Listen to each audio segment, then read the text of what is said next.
Alhamdulillah. Comment être riche? Comment acquérir la richesse matérielle, la richesse financière? Je vais te donner des clés. Wallahi wa Rabbil Kaaba. Si tu les saisis, si tu les comprends, si tu vis avec ces clés, tu les mets en application, tu seras riche, insha'Allah ta'ala. Alors, il faut bien comprendre une chose, tu seras riche financièrement, mais aussi, et pas que, mais aussi spirituellement. Tu auras une richesse de foi, de cœur, une richesse d'âme. Alors, il faut bien comprendre une chose avant tout, c'est que tout est relatif. La richesse financière, c'est d'avoir une certaine autosuffisance. Tu as un excès de biens, tu peux te faire plaisir, tu n'es pas dépendant d'autres personnes, d'une structure quelconque. Eh bien, tout est relatif, ça dépend. Ça dépend avant tout de ton état d'esprit. Certaines personnes vivent avec ce qu'on appelle al-qana'a, le contentement de ce qu'ils ont.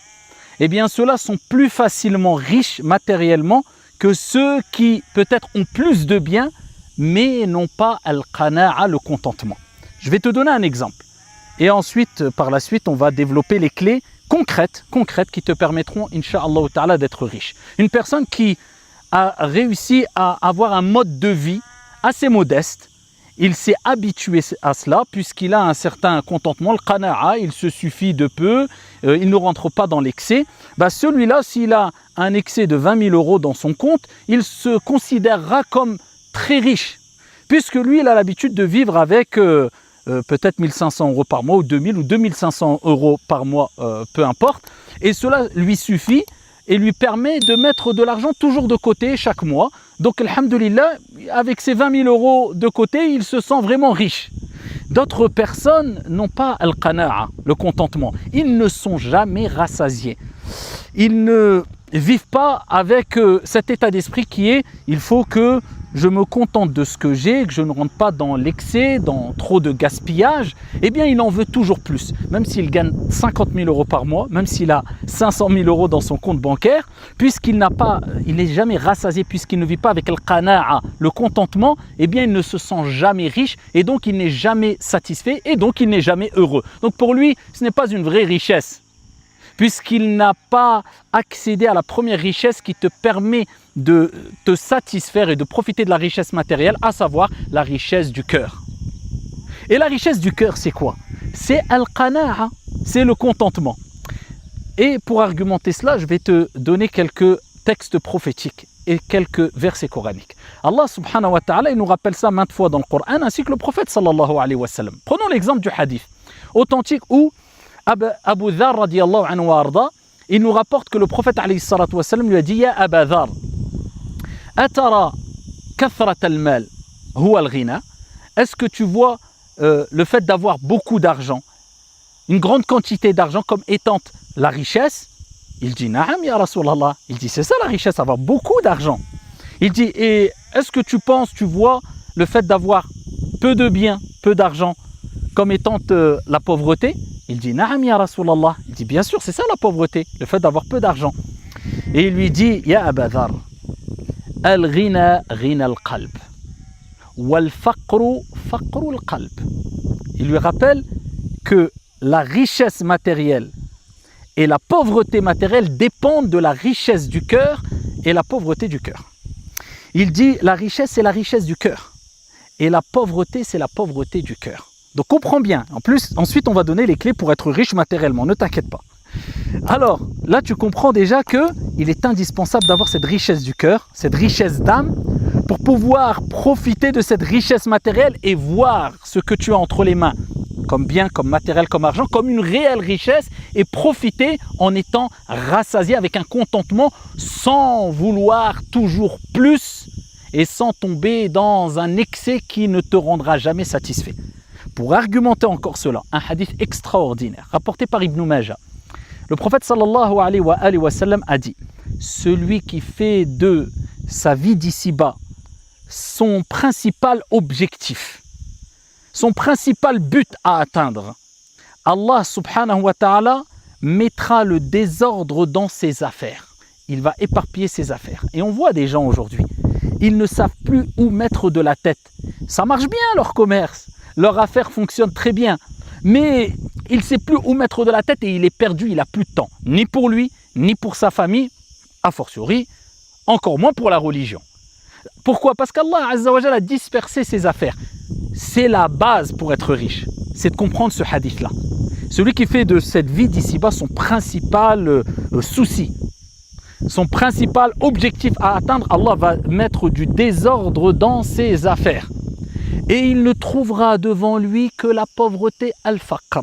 Tu vas t'épuiser, tu vas te fatiguer, tu vas penser que ça marche, mais devant toi tu ne verras que pauvreté. Pourquoi? Parce que tu en voudras encore plus, donc tu n'es pas satisfait, donc quelque part même si tu as beaucoup d'argent, tu n'es pas riche. Vous comprenez le rapport avec al-qana'a, le contentement? Il faut bien saisir ce sujet-là. Et il ne verra devant lui que la pauvreté et il ne trouvera, il n'acquérera que ce qui lui a été prédestiné dans tous les cas. Dans tous les cas, fatigue-toi ou pas, tu n'auras que ce qui a été prédestiné, écrit pour toi. Ton risque, il est déjà écrit, mais tu dois agir. Bien sûr, comme le prophète alayhi salatu wassalam l'a dit. Et il dit, quant à celui qui fait de son principal souci à l'au-delà, eh bien, Allah réunira ses affaires, Allah arrangera ses affaires, Allah lui facilitera ses affaires. Il sera discipliné, ordonné, ça sera carré. Il donnera du temps à chaque chose, sans excès, et il donnera son droit à chaque chose. Le droit pour lui-même, le droit pour sa famille, le droit pour sa religion, le droit, etc. Allah va réunir ses affaires. Et écoute bien, et Allah va mettre al-qana'a, le contentement dans son cœur. Ah, c'est ce qui nous importe.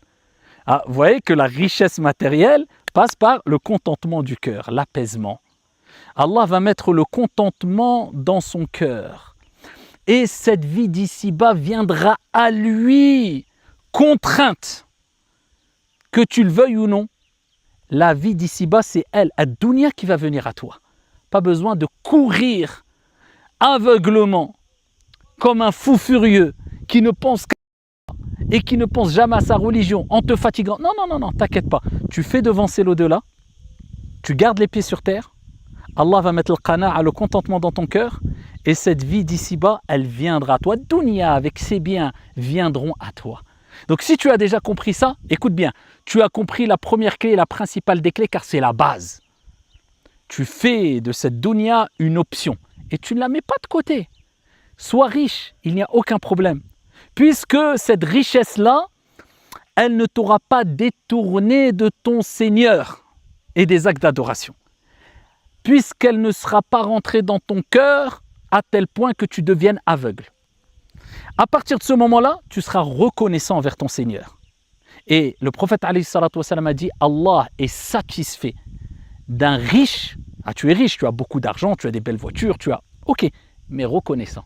Là, tu seras reconnaissant.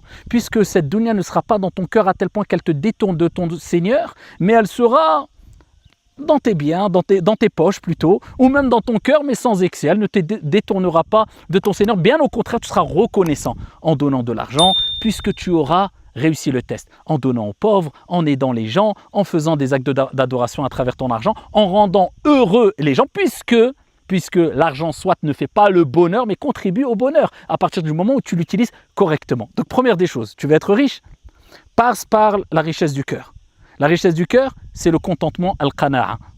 À ce moment-là, Allah t'accordera les richesses matérielles. Tu fais de ton principal souci l'au-delà, pas la vie d'ici-bas. Deuxième des clés, réveille-toi tôt. Le prophète alayhi salatu wassalam a dit Bourika fi ummati ou li ummati fi bukuriha. Il a été béni pour ma communauté. Ça, c'est les clés, ça, c'est les causes. Il a été béni pour ma communauté, eh bien, la matinée. C'est-à-dire, ce que tu vas faire le matin, eh bien, te permettra d'acquérir une baraka, une bénédiction, que tu n'acquerras pas si tu fais ces activités-là dans l'après-midi, que tu le veuilles ou non. Alors, ne te dis pas, je me lève tard, parce que j'ai le temps l'après-midi, et ce que j'aurais pu faire le matin, je le ferai l'après-midi. Tu n'as pas compris le hadith. La bénédiction, al-baraka, elle est le matin, même si tu as le temps l'après-midi. Si tu veux le baraka, la bénédiction, ce qui te permettra de ressentir, de sentir, de profiter, de voir tes biens comme étant utiles et de profiter de tes biens, eh bien cherche la baraka. La baraka, elle est le matin, lève-toi tôt. Il faut se lever tôt comme le prophète alayhi salatu wassalam a dit. Ça, c'est la deuxième clé. La troisième clé, très importante. Le prophète sallallahu alayhi wa sallam, fi sahih, il nous dit que celui qui veut avoir, traduction du sens, des biens abondants, beaucoup d'argent, beaucoup de biens, et voir sa vie s'allonger, avoir une longue vie, qu'il maintienne les liens de parenté. Allah, plus tu maintiendras et tu feras des efforts pour préserver, pour renforcer, pour protéger les liens de parenté, à travers ton bon comportement envers tes parents particulièrement, en les visitant et en faisant de cette visite, de cette relation, pas une corvée, pas une option, mais une priorité dans ta vie. Sois pas ingrat. Tes parents t'ont tout donné. C'est pas pour que aujourd'hui tu dises quand j'ai le temps le week-end, je les appelle. Non, ils font pas la manche tes parents. Hein. Non, ils font pas la manche. Tu leur dois tout à tes parents. Eh bien, en plus de cela, tellement que les parents sont importants et tellement qu'il y a de bénédictions et tellement que tu te rapproches d'Allah subhanahu wa ta'ala en te rapprochant de tes parents, le prophète te rappelle, si tu veux beaucoup de bien et si tu veux une vie longue et heureuse, maintiens les liens de parenté. Quelle est ta relation avec tes parents? Tous les jours tu les appelles? Tu prends soin d'eux? Ne me dis pas oui, je leur envoie un virement de temps en temps, je leur donne de l'argent. Non. Le meilleur cadeau que tu peux donner à tes parents, c'est ta présence avec un sourire et un bon comportement. Continuons. Ça, c'était la troisième clé importante. Quatrième clé. At-tawakkul ala Allah azza wa jal. Place ta confiance en Allah subhanahu wa ta'ala. Et retiens bien cela. At-tawakkul ala al-asbab shirk. Placer sa confiance dans les causes, c'est du shirk. Tarkul asbab dalal. Et délaisser les causes, c'est un égarement. Non. Tu utilises les causes, les moyens, et tu places ta confiance en Allah subhanahu wa ta'ala. Le prophète sallallahu alayhi wa sallam, il dit, si vous placiez votre confiance en Allah subhanahu wa ta'ala comme il se doit, Allah vous accorderait votre subsistance comme il l'accorde à l'oiseau. L'oiseau, il part, il fait les causes. Il part à quel moment il dit le prophète? Le matin. Le ventre vide et rentre le soir rassasié.